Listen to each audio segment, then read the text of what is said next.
So that isn't just some antique. You can't run any farther.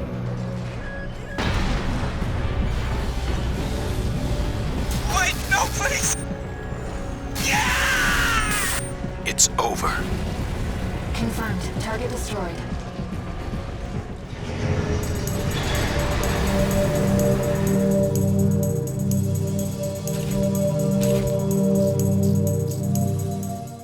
Hey everybody, welcome back to the PTM AC Customs Garage. On the recent feedback video, I got some feedback asking if I can do critique from AC4. Not a critique on Armored Core 4, but the Armored Core named critique. Never mind. This request came from Smoking Aces, and while I do appreciate you giving me a list of parts to try out, I do actually like to try and to go into these builds a little more blind and eventually see how mine compares to what you suggested. But first, let's go ahead and learn a little something about Sherring, the pilot of today's next critique.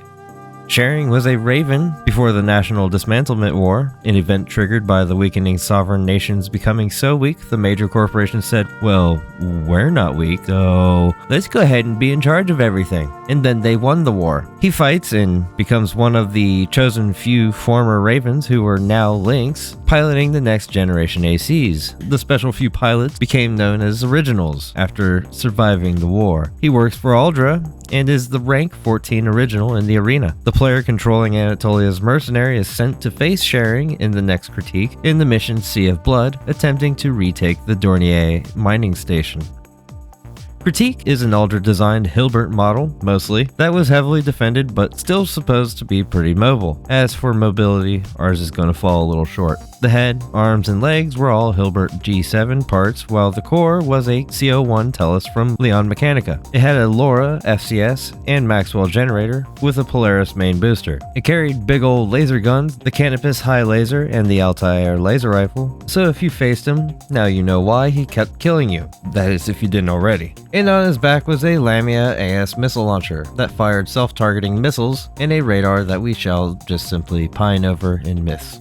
Poor old radars. Why'd they have to get the axe? It also had a couple of backup Deneb pulse guns in its hangars, but we're not really worried about it this time. Now let's see what I came up with and compare it to the suggested parts.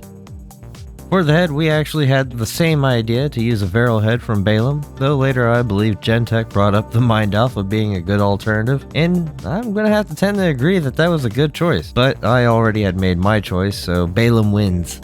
From the Arquebus Advanced Development Division, we also picked the same core. The Tellus core was a very energy-focused core, and the VE40A is a heavy but energy-focused core part, giving us good energy defense. Lasers seem to bounce off curved surfaces for some reason. The arms are the VP46S arms from the Arquebus that still smells like old cheese, which was one of the choices Smoking Aces suggested. Those Bashas were tempting, but just a little too edgy looking. For the legs, I almost went straight to the big bell bottoms, but ultimately landed on the RAD dessert legs after looking at the original schematic again and seeing how rounded those legs on the Hilbert were. The booster I went with was a Bertzel because the only thing I saw making this AC more mobile was more assault boost. The P06 wasn't going to give us enough on base boost speed for my liking, so yeah.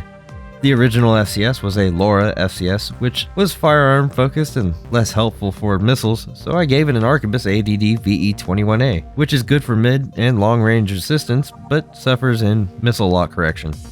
The generator is also from Arquebus ADD, and it's the VE20C, which has a decent capacity but low recharge capabilities, which the original Maxwell had a high cap, but at the cost of its high weight, which the VE20C is also a little heavy.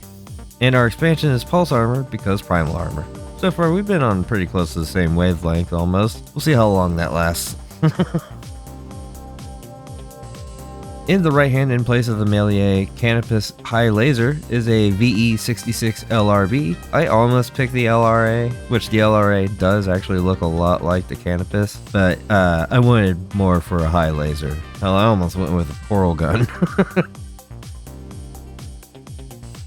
In left hand in place of the Melier Altair Light Laser Rifle is an Arquebus VP66LR laser rifle. I think we both agree there was only one choice for that. On the right back is where we started to have some different ideas. Smoke said to use the VVC 706 PM plasma missile, which wouldn't be too far off on looks, but the Leon Mechanica Lamia AS missiles were just self-targeting explosive missiles, so I went with the P-29 CNT container missile launcher from Furlong Dynamics for the self-targeting explosive missiles. On the left back was a Sirena radar from Leon Mechanica, and Smoke suggested either a pulse gun pistol for the hangared backup gun or an LCD for some reason. I don't know how you got there. I know it's laser, but wow. I usually opt to leave the spot blank in the case of a radar being present, but in our fight club over this past weekend I did actually kind of experiment here and there. Our new 6th generation version of Critique has 12,930 AP, a defensive performance of 1,267, an attitude stability of 1,987. You're not going to push this one over very easily, while the base boost speed is only 267. Here are the paint codes ripped straight from Armored Core 4 and input into Armored Core 6, all except for the eye this time. I just didn't feel like doing it, but if you want the eye, it is 225, 255, and 140, giving it a yellowish green like the moon in his emblem, which I did recreate and place close to the original location there. I didn't take this one into ranked PvP, but I did play it against some of the other Buildophiles in the channel Discord, which I did put some of those battles in after the story mode AC fight coming up. In its base state, it is a strong challenge build, meaning it's kinda strong, but it's almost not enough. You can pretty easily run out of ammo before you get the job done. Anyhow, if you're enjoying, don't be afraid of that subscribe button. It won't bite. It might lick you though. Here's some gameplay.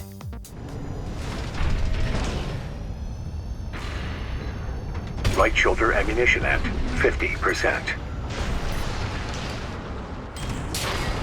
Confirmed. All targets destroyed. That's it for this job, 621. It seems we're alone.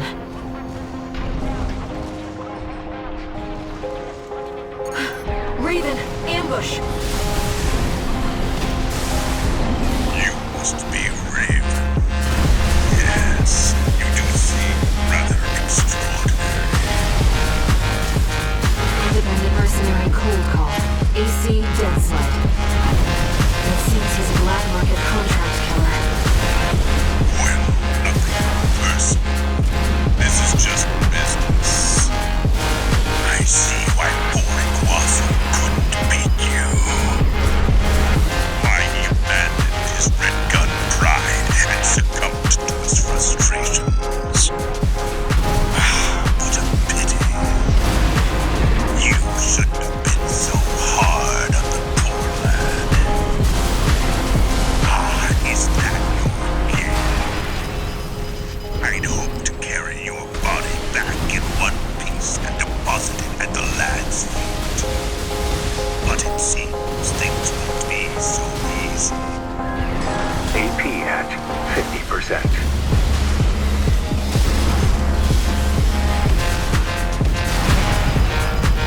One repair kit remaining.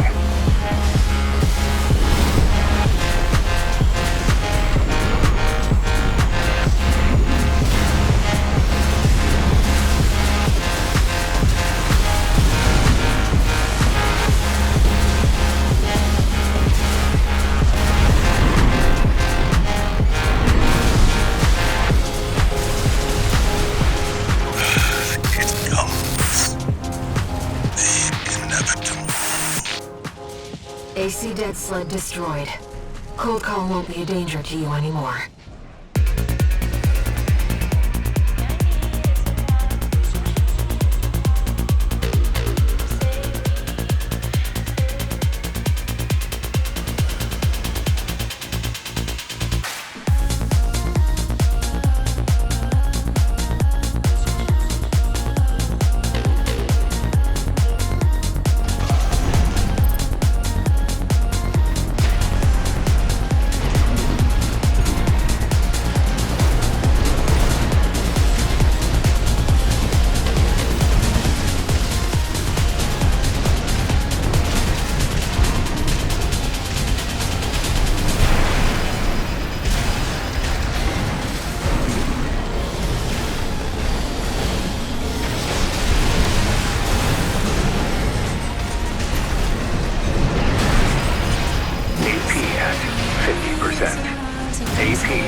30%.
Alright, thank you Smoking Aces for that request, and thank you everybody for watching. I hope you all enjoyed. If you did, feel free to leave a like, subscribe, and come back for more. Anyhow, I'll see you in the nest.